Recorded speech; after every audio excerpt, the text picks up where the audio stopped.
Hello दोस्तों, मैं मोहम्मद कैफ आप सभी का टेक्निकल कैफ्ट्रिक्स में स्वागत करता हूं। दोस्तों, अभी 1 जुलाई से मुख्यमंत्री मनोहर लाल खट्टर ने हरियाणा में शहरी निकाय स्वामित्व योजना पोर्टल की शुरुआत कर दी है, जिसके तहत जो भी लोग किराए पर या किसी लीज पर या फिर लाइसेंस से किसी ज़मीन, दुकान या किसी अन्य नगरपालिका की संस्था पर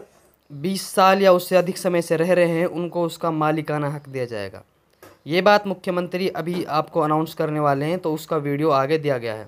अगर आप लोग चैनल पर नए हो तो चैनल को अभी सब्सक्राइब करें और बेल आइकन को भी ज़रूर दबाएं। अब मैं शहरी स्थानीय निकाय विभाग से प्रस्तुतिकरण के लिए अनुरोध करूंगा।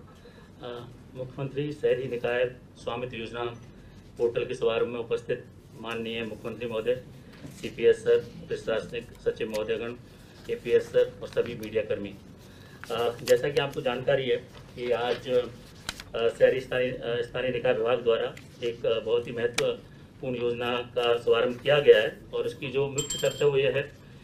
कि जितनी भी दुकानें, मकान जो तय बाजारी पर या रेंट पर या लीज पर या लाइसेंस फी पर दिए गए हैं और वो 31 दिसंबर 2020 को 20 साल तक या उससे अधिक कब्जेदारी हैं, उनको इस योजना का लाभ मिलेगा और ये 1 जुलाई 2021 से प्रारंभ की जाएगी। आप इसके मुख्य जो महत्वपूर्ण पहलू हैं वो बताना चाहूँगा, जिसमें कि जैसे कि इसका पोर्टल एक बनाया गया है, जिस पोर्टल में सभी जो आवेदक हैं वो डॉक्यूमेंट के साथ अपनी एप्लीकेशन दे सकते हैं और उसमें किसी प्रकार के मैनुअल इंटरवेंशन की कोई रिक्वायरमेंट नहीं है। वो जो भी डॉक्यूमेंट है वो ऑनलाइन ही उनको अपलोड करना है और उसमें सबसे पहले वो एक सेल्फ सर्टिफाइड लेटर देगा, जिसमें कि वो बताएगा कितने समय से वो इस ज़मीन पर या उस दुकान पर काबिज है और उसके साथ साथ सेल्फ सर्टिफाइड साइट प्लान भी देगा और फ्लोर वाइज उसका जो कंस्ट्रक्शन प्लान है वो भी साथ में देगा, कितना टोटल एरिया है और कितना कंस्ट्रक्टेड एरिया है, ये उसकी एप्लीकेशन के साथ लगाएगा।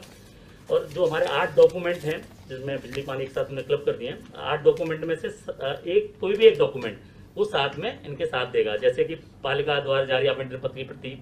या संपत्ति हस्तांतरण पत्र की प्रति या वास्तविक आवंटी लेटर या उप किराएदार जो उसने सबलेट किया है उसका कोई समझौता पत्र उसके पास है तो वो दे सकता है, या किराए की रसीद जो पालिका की या मूल संपत्ति स्वामी द्वारा जो जारी की गई उस किराए की रसीद दे सकता है वो, या मकान को के अधिकार को, दुकान मकान के अधिकार को प्रमाणित करने कोई भी पालिका का रिकॉर्ड दे सकता है, बिजली का कनेक्शन का बिल या पानी कनेक्शन का बिल, या जो संपत्ति है उसको वैधता को प्रमाणित करने के लिए सेल्स टैक्स का, वैट का, जीएसटी का नंबर या आयकर रिटर्न या शॉप एक्ट के तहत रजिस्ट्रेशन या फायर एनओसी इत्यादि। इनमें से एक डॉक्यूमेंट उसको कंपल्सरी उसके साथ आप देखेंगे तो उसकी दरें क्या होंगी। दरें जैसा कि इस स्कीम का मुख्य उद्देश्य ये है कि कम से कम लिटिगेशन हो और जो लोग कागज उनको सही रेट पर ये मिल जाए, तो उसके लिए आप देखेंगे 20 वर्ष से अधिक यदि कागज और 25 वर्ष से कम है तो कलेक्ट्रेट का 80% उसको देना होगा। यदि 25 से 30 के बीच में 75%, 30 से 35 70%, 35 से 40 65%, 40 से 45 60%, 45 से 50 55% और 50 या उससे अधिक है तो 50%। ये उसकी जो रेट है वो उसको देनी पड़ेगी। अब इसके अलावा कुछ लोगों ने, हो सकता है कि एक तल हमने आवंटित किया और 1-2 तल अधिक बना लिए हों, उस स्थिति में आप देखेंगे तो हमने स्पष्ट किया हुआ है कि एक ही उसकी फ्लोर है तो बेस रेट देना ही है उसने। यदि उसकी डबल फ्लोर है तो जो भूतल पर है उसको 60% देना है, जो प्रथम तल पर है उसको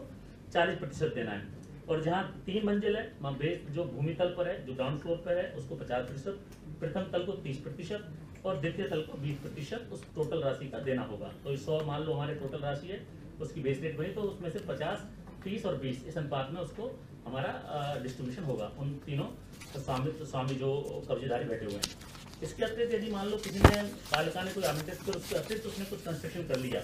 तो उसके लिए उसको प्रति वर्ग 1000 रुपये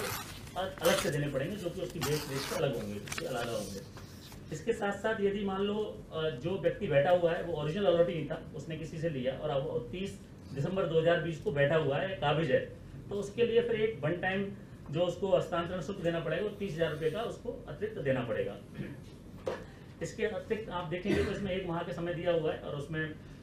एक प्रथम चरण में 1000 की एक सीमा तय की गई है, जो कि सोमवार को 9 बजे प्रारंभ होगी और वो जैसे 1000 पूरे हरियाणा में हो जाएंगे तो ब्लॉक हो जाएगी, फिर नेक्स्ट वीक उस तरह हर वीक वाइज 1000 एप्लीकेशन का स्थान किया जाएगा। उसके पीछे मुख्य उद्देश्य ये है कि टाइमली उसका समाधान हो पाए। तो इसमें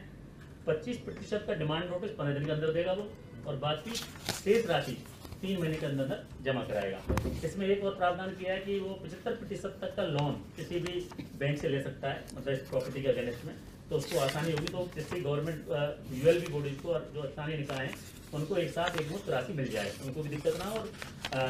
एक साथ यूएलबी को राशि मिल जाए। इसके अतिरिक्त कोई भी कानूनी कार्रवाई तो उसको किसी प्रकार का चैलेंज नहीं करेगा, ये अंडरटेकिंग देनी होगी। और जो लोग इसमें इस स्कीम का फायदा नहीं उठाएंगे उनके किराए का पुनर्मूल्यांकन मार्केट दर के आधार पर किया जाएगा। इसके अलावा इस राशि का प्रयोग सरकार के आदेशानुसार किया जाएगा।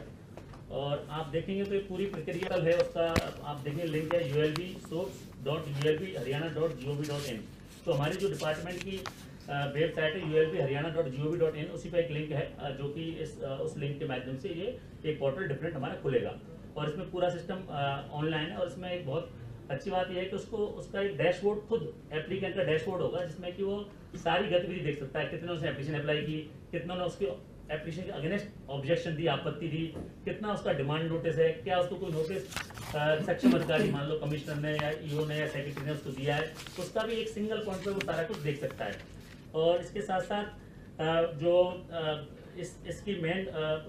जो पोर्टल की मुख्य विशेषता है वो ये है कि इसमें किसी प्रकार का उसे कोई मैनुअल डॉक्यूमेंट देने की जरूरत नहीं है, और उसको एक सिंगल पॉइंट पर सब कुछ दिखेगा, कितना उसका डिमांड नोटिस है, कितना उसे जमा कराना, वो देख पाएगा। उसकी जो प्रोसेस हो गई नहीं होगी, एप्लीकेशन रिजेक्ट है, एक्सेप्ट है, पार्शली